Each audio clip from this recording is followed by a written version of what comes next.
I'm Annie, the owner of Annie J Music, and I'm here for our weekly creative affirmation-y thing.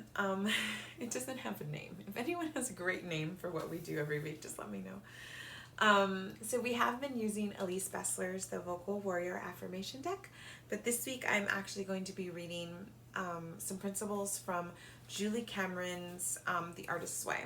So, sorry, the light makes things shiny. As you can see, this is a pretty beat up copy.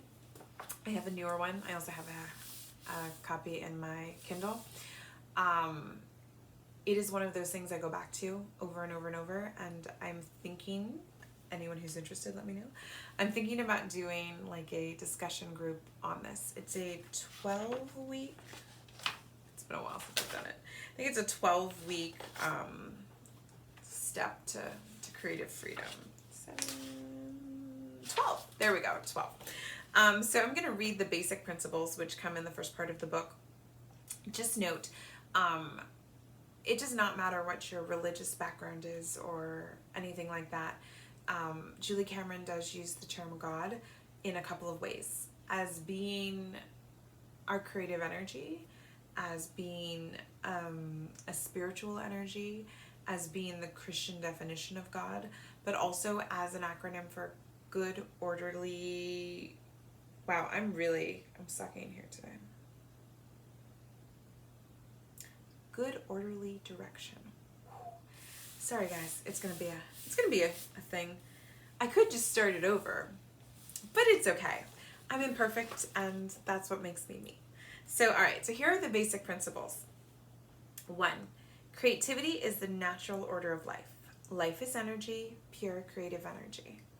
2, there is an underlying, indwelling creative force infusing all of life, including ourselves. 3, when we open ourselves to our creativity, we open ourselves to the Creator's creativity within us and our lives. 4, we are ourselves creations, and we, in turn, are meant to continue creativity by being creative ourselves. 5, creativity is God's gift to us. Using our creativity is our gift back to God. 6, the refusal to be creative is self-will and is counter to our true nature.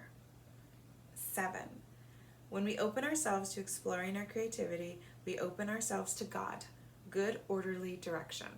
Got it that time. 8, as we open our creative channel to the Creator, many gentle but powerful changes are to be expected. 9, it is safe to open ourselves up to a greater and greater creativity. And 10, I love 10, our creative dreams and yearnings come from a divine source. As we move toward our dreams, we move toward our divinity. Now, yes, I understand there are lots of words that our younger students won't understand, but the basic principles here are that if we are open to creativity, creativity will come into our lives. As singers, I'm going to speak specifically to my singers for a moment. As singers, sometimes people don't think we're creative. We sing other people's songs, whether that's in classical music or in contemporary music. There are singer-songwriters in the world, but many times with what we do, we're not really exploring that side of your creative journey.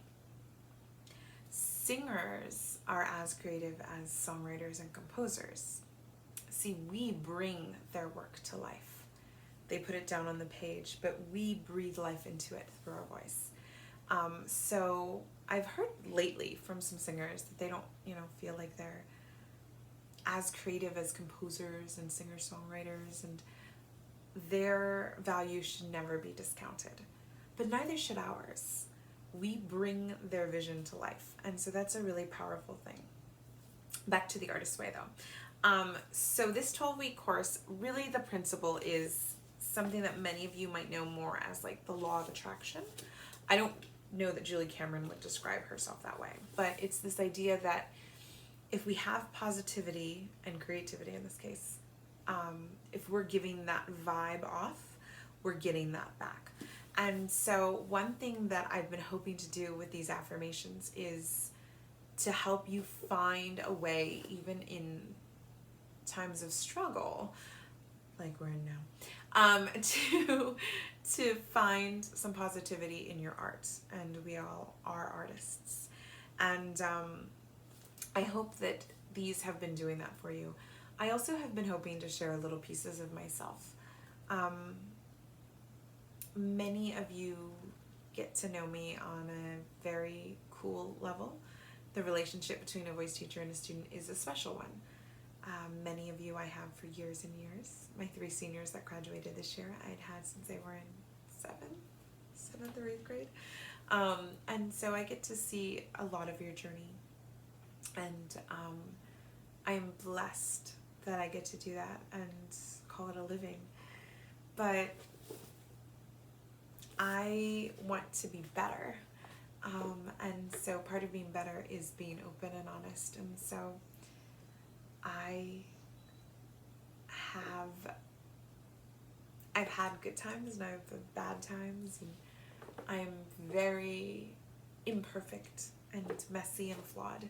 And while I want you guys to think I have it all together, because like that's like being the grown-up, I want you to know too that I struggle and I fail, and that that's okay, and that that's part of our journey.